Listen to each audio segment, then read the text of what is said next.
Oh, oh, where are you going? Hey, listen, if I'm going to take the time to teach you how to do all this stuff, then you get your butt back out in that garage. And then you smash the subscribe and like button because I'm an awesome guy and I like to give free information. So you should do me a favor.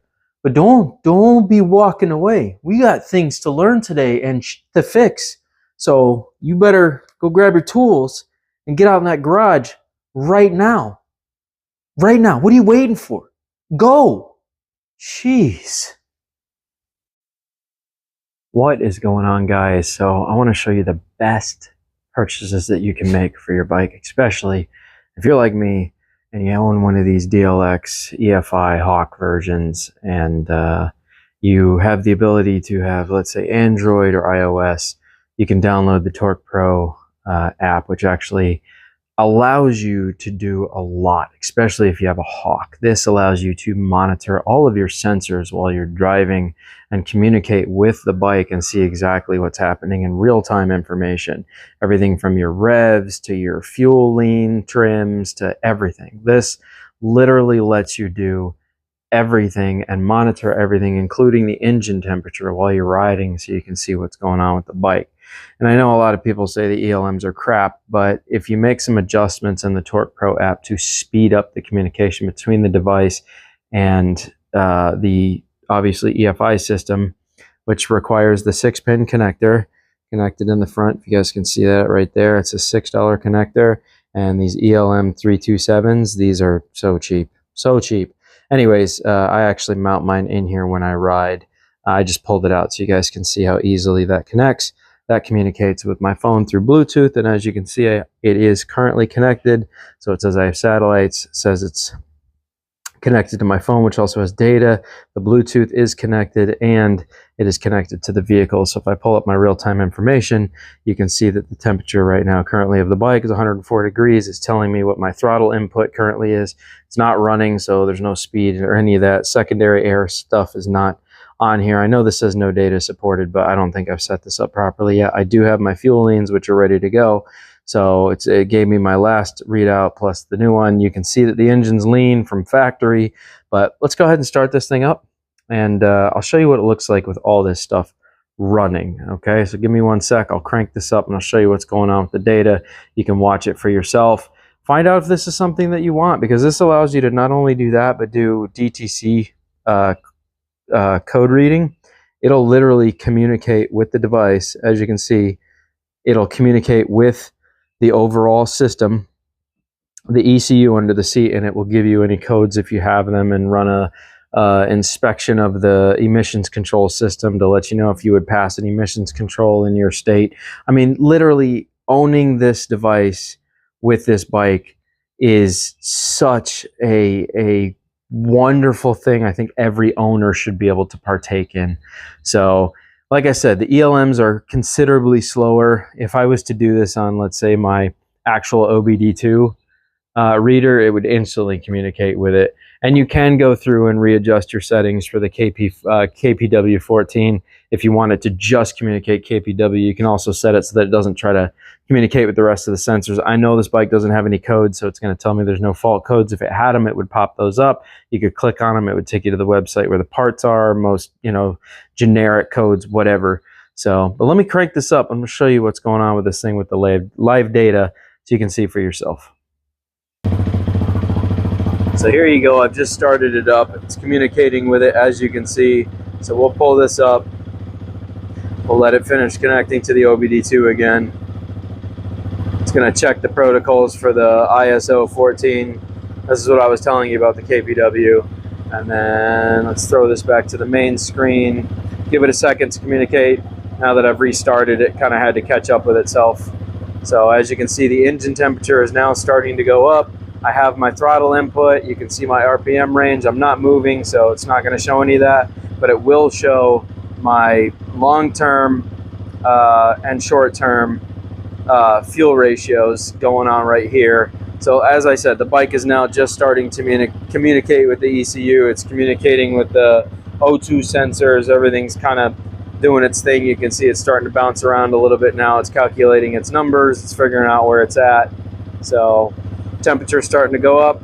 This allows you to monitor while you ride what is live time going on with your engine, whether you're overheating, whether you're not. You see the value in this. Like, just having this available and up and running is so much data for you to be able to take in.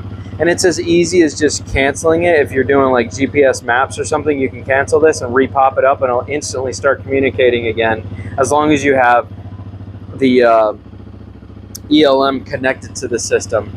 So you can see the temperature is going up fast. And if I notice that my temperature gets above 250 degrees, that's when the oil starts to thin. As you guys know, I installed a cooling fan on here. I will flip that cooling fan on, which activates down there, and it puts out a lot of wind, cooling off not only the stator, but the clutch, the front of the cylinder head. Your temperature sensor is right there, and if you guys want to see how accurate that is, I'll show you on the heat gun just how accurate it's reading things. Let me pop the batteries in my thermal gun, and we'll show you that real quick. All right, so this says the engine just reached 145 degrees. Let's take my thermal gun and we'll put it right on the sensor right there, and we'll see if that's accurate or if it's very, very close.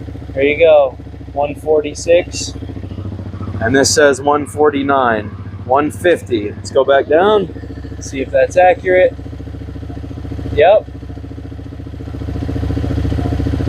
So as you can see, this is pretty darn accurate too, and my thermal gun should be more wrong than that sensor is. So actually this would have the inefficiency in it. This is going to be accurate. So as you can see, this does a very solid job of giving you all the information you need. Also, like I said, you can add stuff to this. These are all the ones that I've set up so I can see my fuel trims while I'm riding. You can do everything from fuel pressure. Let's say we wanted to add a gauge. Let's go ahead and add a gauge here while this is active, just so you guys can see. So I'll just hold my finger on the background. I'll go to add display. I'll choose what kind of display I want, whether I want a graph, a digital meter, do I want to add a compass, do I want to put a map in there? Let's say I wanted it to communicate with maps so I can have my map down in the window. Or if I want my raw data display or my emissions control, DTC, current drive cycle status, GPS positioning. You can put in so much in here. This ECU actually has a built-in accelerometer, so you can put your pitch and roll and it will tell you your relative pitch and roll using the actual Delphi system that's in this. This is such a crazy ability to have raw data at a moment's notice. It's almost crazy. So let's just choose one. Let's see what we have available. I'll go to digital display. All of these are my sensors that are currently operating. So let's go air intake temperature. I would love to know that. My intake manifold pressure, you know, let's go air intake. I'll say I want a small one. There we go. We can put that wherever we want to. Because this isn't showing the loop status, I'll go ahead and delete this display. And now we can just pop this one in here and we'll move it to where we want it. Move display. This will give us a lineup guide to go off of right there. So now I've got my intake manifold pressure and I have my relative engine temperature right here. You can change the color of all this. There is so much you can do with this app. It's not even funny. And you can log this data in a profile for yourself. So you can create a whole profile just for your bike. And then if I was to take that out, I could change my profile, plug it into my truck, and use a totally different profile on my truck. See what I'm saying? And I would really only use this for a long ride. If I wanted to monitor everything going on, I wouldn't have this connected daily, but I would keep it in my little side pouch right here so that if I need to check a DTC code on the fly, or if all of a sudden we're like, hey, we're going to go on a long trip, I want this connected. I have a little pinch bracket that holds it up there so that it doesn't get in the way and it can just continue communicating with my phone. But if I was on a long trip, I would want to know my constant engine temperature. That's what I would be really paying attention to, okay? And I can readjust. So my RPM gauge says it only goes up to 8. I can reset those numbers. So if this says it starts redline at 9.5, I can adjust this. So I can go, let's say, display configuration. Let's go set max value. We're gonna go 9.5. That starts redline, so I know when I've reached redline. 9.5, okay. So there you go. it'll go now up to 10,000 RPMs, and it'll start the red line at 9.5. This will start to flash red and let me know, hey man, you're coming up on 9, and then it'll stay solid red when I reach 9.5. You can adjust all of this. This normally says coolant temp. I adjusted it for engine temp because this doesn't have a coolant system on it. As you can see, it's taking forever for this bike to get hot because I have a cooling fan on there. We've been idling for like 9 minutes and it still has barely broken 210 degrees, and that's because I put a cooling fan on there. So for all you people that are like, oh, these cooling fans don't work, here's an accurate representation of what a cooling fan does. Right here. It drastically takes the heat out of the engine. So anyways, we'll kill that. I just wanted you guys to see that for yourself. We're going to shut that off now.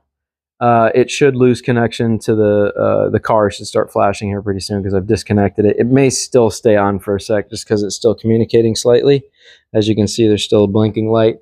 But yeah, this is it's not really communicating with the ECU anymore. But like I said, this connector is like $6 and this is like $3. I will go ahead and put a purchase link for both of these and where I got them in the description of this video for you guys. If you would like to purchase that, this allows you to diagnose your vehicle for under like $10. Under $10, if you have a cell phone, you can diagnose your Hawk whenever you want to, or have this when you go on long rides so you can communicate with the system. When I'm not using it, I always put my connector back in there. This all gets disconnected, and I put that right in my side pouch in case I need to, you know, we get stranded somewhere and I'm like, oh, it's giving me a DTC code. I can clear those codes on the spot and reset the system if I need to using Torque Pro. So huge improvement. Very, very large improvement for those of you guys that want to do that without carrying a full-size OBD2 reader with you. These ELM 327s are so damn cheap. They're just so cheap. It's literally like $3 for this device. Plugs right into the standard OBD2 connector, right into the 6-pin of the bike, and you're good to go. So hope that helps. Don't forget to smash the like button and subscribe. Show me a little bit of love. Consider joining my membership program. Shout outs to the 8 members I currently do have. You guys are amazing. And I will catch you guys in the next Hawk video. Toodles.